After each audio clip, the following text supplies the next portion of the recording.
எப்படி முறுக்கு மாதிரி மொறு மொறுன்னு இருக்குல்ல, இதே மாதிரி தான் சாயங்காலம் வரைக்கும் இருக்கும். நீங்கள் ஒரு நாள் ஃபுல்லாக வச்சுருந்தாலும் இதே மாதிரி இருக்கும். வணக்கம் உறவுகளே, எல்லோரும் எப்படி இருக்கீங்க?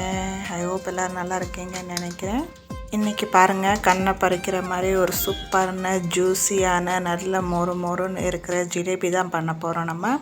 இது எப்படி நம்ம இப்போ ஃப்ரெஷ்ஷாக பண்ணுறோமோ அதே அளவுக்கு நீங்கள் ஒரு நாள் ஃபுல்லாக வச்சுருந்தாலும் அதே அளவுக்கு கிரிப்ஸியாகவும் நல்ல குறுகுறையும் சூப்பராக இருக்கும். சாயங்காலம் வரைக்கும் ரொம்ப டேஸ்ட்டாக ரொம்ப நல்லா அழகாக ஹெல்த்தியாக நம்ம எப்படி வீட்டில் பண்ணலாம் அப்படிங்கிறது தான் இந்த வீடியோவில் பார்க்க போகிறோம். இதை நான் இன்றைக்கி 2 மெத்தடாக சொல்லியிருக்கிறேன்.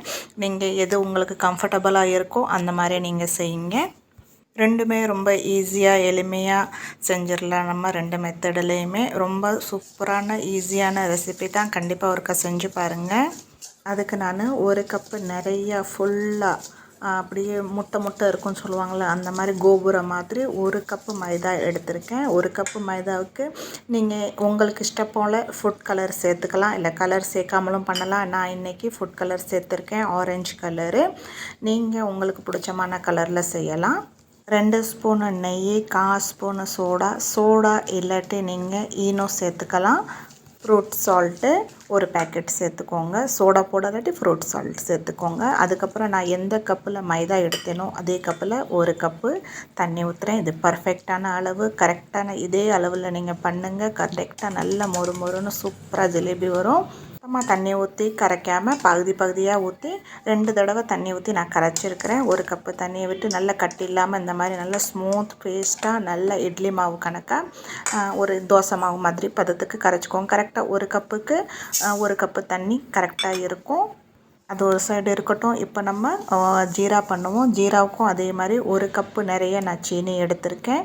1 கப்பு தண்ணி அது முங்குற அளவுக்கு ஊற்றிக்கலாம். எந்த கப்பில் சீனி எடுத்தேனோ அதே கப்பில் தான் தண்ணியும் எடுத்திருக்கேன். அதுக்கப்புறம் 1 பிஞ்சு குங்குமப்பூ சேர்த்துருக்கிறேன். அதுக்கப்புறம் 1 ஏலக்காவை நல்லா தட்டி போட்டு சேர்த்துக்கிட்டேன். இதை நம்ம நல்லா ஜீரா மாதிரி நல்லா சீனியை நல்லா கரைச்சிக்கிடுவோம். அது எப்படி வரணும்னு சொன்னால் 1 கம்பி பதம், முழுசாக 1 கம்பி பதம் இல்லாமல் 3/4 கம்பி பதம் நான் காட்டுறேன் உங்களுக்கு. அந்த அளவுக்கு நம்ம ஜீரா பண்ணி எடுத்துக்கலாம். ஃபஸ்ட்டு நம்ம மாவு கரைச்சி வச்சுக்கிட்டு ஜீரா பண்ணோம்னா நல்லாயிருக்கும், கரெக்டாக இருக்கும். ஜீரா ஃபஸ்ட்டு பண்ணி வச்சிடாதீங்க. மாவை ஃபஸ்ட்டு கலக்கி வச்சுக்கிட்டு அதுக்கப்புறம் நீங்கள் ஜீரா பண்ணுங்கள். கரெக்டாக இருக்கும் இந்த ரெசிபிக்கு. அப்போ தான் அது நம்ம நல்லா வறுத்து எடுத்தோடனே இந்த ஜீராவில் போட்டிருக்க நல்லா இருக்கும். ஜீரா முழுசாக ஆறிடாமல் கொஞ்சம் அரை சூட்டோடு இருக்கும். அப்போ கரெக்டாக இருக்கும், பர்ஃபெக்டாக அந்த அளவு நல்ல ஜூஸியான நம்மளுக்கு ஜிலேபி கிடைக்கும். இப்போ பாருங்கள் நல்லா கரைஞ்சி இப்போ நான் உங்களுக்கு காட்டுறேன் பாருங்கள். இப்போ நீங்கள் தொட்டு பார்த்தீங்கன்னா கரண்டியை நல்லா பிசுன்னு நல்லா இப்படி உடஞ்சிரும் பாருங்கள் பட்டுன்னு. இது கரெக்டான அளவு. ஒரு 3/4 கம்பி பதனே வச்சுக்கோங்களேன். இப்படி எடுத்தோன்னே நல்லா ஒட்டி இப்படி விட்டோன்னே டபக்குன்னு விட்டுரும். அந்த அளவுக்கு இருந்தால் போதும். இது இப்போ நம்ம நல்லா ஜீரா ஆயிடுச்சு பாருங்கள். இந்த மாதிரி இருந்தால் போதும். நல்லா இந்த மாதிரி இப்போ உடஞ்சிரும் பாருங்கள். இது கரெக்டான அளவு. இப்போ இது ஒரு சைடு இருக்கட்டும். இப்போ நம்ம இதை வறுத்து எடுத்துக்கலாம். ஜிலேபி பாருங்கள், நான் 2 டைப்பாக இன்றைக்கி சொல்லியிருக்கேன்னு சொன்னேன். உங்களுக்கு எந்த டைப்பில் உங்களுக்கு கம்ஃபர்டபுளாக இருக்கோ அந்த மாதிரி செஞ்சுக்கோங்க. அதுக்கு பாருங்கள், இது என்னன்னு கேட்டிங்கன்னா கெச்சப் பாட்டில். இது இதில் பண்ணிங்கன்னா யார் ஈஸியாக ஃபஸ்ட் டைம் செய்யணும்னு நினைக்கிறீங்களோ அவங்க கூட பர்ஃபெக்டாக செஞ்சிடலாம். அவ்வளோ சூப்பராக வரும். இந்த மாதிரி ஒரு பாட்டிலில் ஊற்றி வச்சுக்கோங்க மாவை. கெச்சப் பாட்டில் இருக்கும்னு நினைக்கிற எல்லார் வீட்லேயும், இல்லாட்டி நீங்கள் பிளாஸ்டிக் பாட்டிலில் உங்களுக்கு என்ன சைஸில் வேணுமோ அந்த சைஸில் தண்ணி பாட்டில் இருக்குது பார்த்தீங்களா, அதில் ஓட்டை போட்டு கூட நீங்கள் செய்யலாம். ஆனால் இந்த மாதிரி கெச்சப் பாட்டிலில் செஞ்சிங்கன்னா அந்த நாய்ஸில் மாதிரி இருக்குது பார்த்தீங்களா, அது கெச்சப்பு வர்றதுக்கு அதில் பர்ஃபெக்டாக வரும். இல்லாட்டி இந்த மாதிரி பிளாஸ்டிக் நம்ம கேக் பண்ணுறதுக்கெல்லாம் கிடைக்கும் பார்த்தீங்களா, அந்த இதில் கூட நீங்கள் பண்ணிக்கலாம். இல்லாட்டி இதுக்கு பதிலாக நீங்கள் பால் கவர் இருக்குது பார்த்தீங்களா, அதை கூட இந்த மாதிரி கிளாஸில் வச்சு ஃபில் பண்ணிக்கிட்டு அதுக்கப்புறம் நீங்கள் எப்போ ஜிலேபி பண்ணுவீங்களோ அப்போ அந்த கார்னரில் சின்னதாக ஒரு கட் போட்டுட்டு பண்ணலாம். பாருங்கள், இந்த நாய்ஸில் இதில் ஏற்கனவே நம்ம கேக் பண்ணுறது க்ரீம் பண்ணுறது இருக்கும். அதனால அதுலேருந்து ஊற்றிக்கிட்டு இருக்கும். அதனால் ஃபிங்கரை வச்சு இப்படி அடைச்சி வச்சுக்கோங்க. ஒரு ஃபிங்கரை கீழே வச்சுட்டு அதுக்கப்புறம் நீங்கள் போட்டிங்கன்னா கரெக்டாக இருக்கும். இப்போ இதை வறுக்கெடுக்கிறதுக்கு எண்ணெய் பார்த்திங்கன்னா இந்த மாதிரி அகலமானது வச்சுக்கிட்டிங்கன்னா ஜிலேபி பர்ஃபெக்டாக சூப்பராக வரும். குழியாக வைக்காமல் அப்படின்னா கடாய் வந்து குழி கடாயாக இல்லாமல் இந்த மாதிரி பர்ஃபெக்டாக தட்டையாக ஒரு பேன் மாதிரி இருந்துச்சுன்னா இதில் பண்ணுறதுக்கு சூப்பராக வரும். பாருங்கள் பாட்டிலில் எவ்வளோ பர்ஃபெக்டாக வருது பாருங்கள். இப்போ நான் ஃபஸ்ட் டைம் போடும்போது சின்ன சைஸில் பண்ணுறேன். உங்களுக்கு எந்த சைஸில் வேணுமோ நீங்கள் பண்ணலாம். ஃபஸ்ட் டைம் பண்ணுறவங்களுக்கு இது பர்ஃபெக்டாக இருக்கும். இந்த பாட்டிலில் பண்ணுறதுக்கும் நல்லா வரும். ரெண்டாவது தடவை நீங்கள் ஃபஸ்ட் டைம் இந்த மாதிரி போட்டுட்டு ரெண்டாவது தடவை போட்டிங்களா அந்த கடையில் பண்ணுறவங்க கூட தோற்று போயிடுவாங்க. அவ்வளோ சூப்பராக வரும். இந்த மாதிரி சின்னதாக பண்ணி அதுக்கப்புறம் மிதந்து வரும் பாருங்கள். எண்ணெய் காஞ்சதுக்கப்புறம் ஜிலேபி இந்த மாதிரி சுற்றும் போது நீங்கள் மீடியம் ஃப்ளேமில் வச்சுக்கோங்க. அடுப்பை ஹையில் வச்சிடாதீங்க, தீஞ்சு போயிடும். அதனால் மீடியம் ஃப்ளேமில் வச்சுக்கோங்க. இந்த மாதிரி அகலமான சட்டியில் ஊற்றும் போது நீங்கள் நிறையா பண்ணலாம்.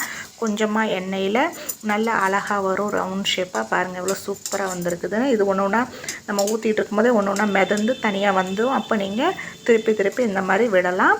நல்லா மீடியம் ஃப்ளேமில் தான் இருக்குது அடுப்பு. இந்த மாதிரி திருப்பி விட்டு 2 சைடும் நல்லா கலர் சேஞ்ச் ஆகி நல்லா பொறுன்னு வெந்து வந்ததுக்கப்புறம் நீங்கள் எண்ணெய் இல்லாமல் வடிகட்டி எடுத்துக்கோங்க. பார்த்திங்களா எவ்வளோ ஈஸியாக அந்த பாட்டிலில் ஆயிடுச்சுன்னு. இந்த பாட்டில் இன்னும் கொஞ்சம் மாவு இருக்குது. நான் அதையும் இந்த மாதிரி சுட்டு எடுத்துக்கிறேன். இப்போ காட்டுறேன் பாருங்கள். நான் 2வது தடவை ஊற்றும் போது கொஞ்சம் பெரிய சைஸாக ஊற்றிருக்கேன். இது கொஞ்சம் மீடியம் சைஸாக இருக்குது. இது பாருங்கள், இது கொஞ்சம் பெரிய சைஸில் அதே மாதிரி பாட்டிலில் மிச்ச மாவு இருந்துச்சு பார்த்திங்களா, அதில் தான் செய்கிறேன். பாருங்கள் எவ்வளோ பர்ஃபெக்டாக சூப்பராக வருது பாருங்கள். அப்படியே நம்ம பேக்கரியில் கடையிலலாம் வாங்கினோம்னா இந்த மாதிரி இருக்கும் பாருங்கள், அந்த மாதிரி இருக்கும். இந்த மாதிரி நல்ல முருகலாக மீடியம் ஃப்ளேமில் வச்சு நீங்கள் வறுத்து எடுத்திங்கன்னா நல்ல கிரிப்ஸியாக நல்ல குறுகுறுன்னு சூப்பராக இருக்கும். சாயங்காலம் என்ன நீங்கள் மறுநாள் கூட எடுத்து சாப்பிட்டிங்கன்னா அதே அளவுக்கு குறுகுறுன்னு சூப்பராக இருக்கும். பெரிய சைஸுங்கிறனால நான் 2 அப்படின்னா ஒன்று போட்டதுக்கப்புறம் அதை திருப்பி விட்டுட்டு கொஞ்சம் இடம் பண்ணிவிட்டு அதுக்கப்புறம் ஒன்று ஊற்றுறேன். அதுக்கப்புறம் அந்த ஃபஸ்ட்டு ஊற்றுனது நல்லா வறுபட்டுரும். அதுக்கப்புறம் அதை எடுத்துகிட்டு அந்த இடத்துல மறுபடியும் இன்னொரு மாதிரி செஞ்சு இந்த பாட்டிலில் இருக்கிறதெல்லாம் ஃபஸ்ட்டு ஃபினிஷ் பண்ணிக்கலாம் நம்ம. இதே மாதிரி தான் நீங்கள் பேக்கெட்லேயும் ஊற்றும் போது இதே மாதிரி தான் பேக்கெட்டில் பண்ணுறதை நான் உங்களுக்கு காட்டுறேன் பாருங்கள்.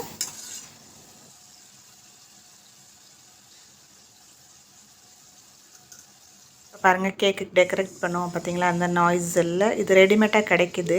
இதை நீங்கள் வேணும்னா வாங்கிக்கலாம். இல்லாட்டி நீங்கள் பால் கவர் பாலித்தீன் இருக்கும் பார்த்திங்களா, அதில் கூட இந்த மாதிரி ஓட்டை போட்டு இந்த மாதிரி ஃபில் பண்ணிவிட்டு செய்யலாம். பாருங்கள் இதுலேயும் எவ்வளோ அழகாக பர்ஃபெக்டாக வருது பாருங்கள். இந்த மாதிரி பொறுமையாக மீடியம் ஃப்ளேமில் வச்சு இந்த மாதிரி சுற்றுனீங்கன்னா ஈஸியாக நல்லா வந்துடும் பாருங்கள். நான் இவ்வளோ ஈஸியாக சுற்றுறேன் பாருங்கள்.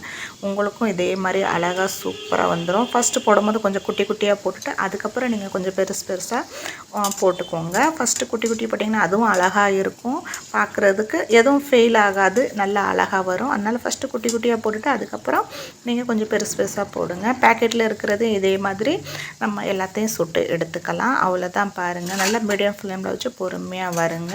எவ்வளோ சூப்பராக அழகாக ரவுண்டாக நம்ம வீட்டிலே எவ்வளோ சூப்பராக ஜிலேபி செஞ்சிட்டோம் பார்த்திங்களா. இது நீங்கள் வெளியில் வாங்க போனீங்கன்னு சொன்னால் எவ்வளோ காசு கொடுத்து வாங்குவோம். ஆனால் இது நம்ம வீட்டில் ஒரு கப்பில் நான் இன்றைக்கி 25-30 ஜிலேபி செஞ்சுருக்கிறேன். மீடியம் சைஸில் ஒரு 15 ஜிலேபியும் குட்டி சைஸில் ஒரு 15 ஜிலேபியும் செஞ்சுருக்கிறேன். இதுவே எவ்வளோ நிறைய குவான்டிட்டியில் வந்துருச்சு பாருங்கள். குறைவான விலையில் நிறைய குவான்டிட்டியில் நம்ம வீட்டில் செய்யலாம். அதுவும் ஈஸியாக எளிமையாக ஹெல்த்தியாக நம்ம வீட்டில் பண்ணலாம் கடையில் வாங்குறத விட. இந்த மாதிரி எல்லாத்தையும் போட்டு எடுத்துக்கிட்டு இப்போ நம்ம ஜீராவில் போட்டுருவோம்.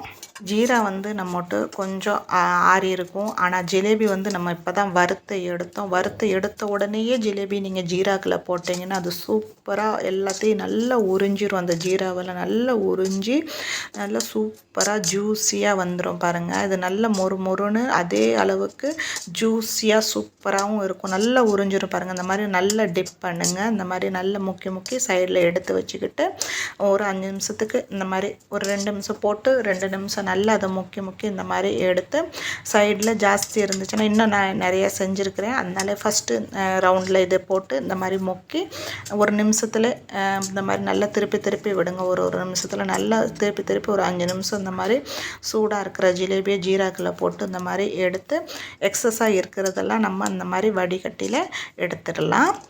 இப்போ பாருங்கள் கரெக்டாக இருக்கும். அதிலே போட்டு வச்சிடாதீங்க. போட்டு வச்சிங்கன்னா ஒரு மாதிரி ஆயிரும், ஜவ்வு மாதிரி ஆயிரும், நல்லா இருக்காது குறுகுறுன்னு. அதனால தான் 5 நிமிஷத்தில் போட்ட உடனே இந்த மாதிரி நல்லா திருப்பி திருப்பி விட்டுட்டு எடுத்துருங்க. இது கரெக்டாக இருக்கும். சூடோடு இருந்தனால நல்லா உறிஞ்சிருக்கும். இதே மாதிரி எல்லாத்தையும் நீங்கள் ஜீராக்கில் போட்டு நல்லா டிப் பண்ணி எடுத்துருங்க. அவ்வளோதான் நம்மளோட சூப்பரான ஜிலேபி. நல்ல ரவுண்டாக அழகாக கண்ணை பறிக்கிற மாதிரி எல்லாருக்கும் பிடிச்ச ஒரு சூப்பர் ஜிலேபி ரெடி ஆயிடுச்சு. நம்ம வீட்டிலே நம்ம கையால் நம்ம செஞ்சது பாருங்கள் எவ்வளோ சூப்பராக அழகாக இருக்குது. இப்போ நான் ட்ரை ஃப்ரூட்ஸ் சும்மா அழகுக்காண்டி சேர்க்குறேன். உங்களுக்கு இஷ்டம் இருந்தால் சேர்த்துக்கோங்க.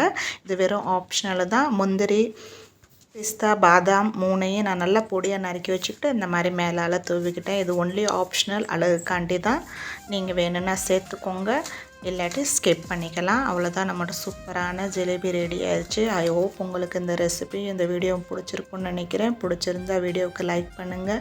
ஃபஸ்ட் டைம் சேனலுக்கு வந்திருந்தீங்கன்னா சப்ஸ்கிரைப் பண்ணிக்கோங்க. இதே மாதிரி ஈஸியான ஹெல்த்தியான ரொம்ப நல்ல ரெசிபி கூட உங்களை நான் மீண்டும் சந்திப்பேன். அது வரைக்கும் பார்த்து பத்திரமா இருங்க. இவ்வளோ நேரம் வீடியோ பார்த்ததுக்கு ரொம்ப நன்றி. பாய்.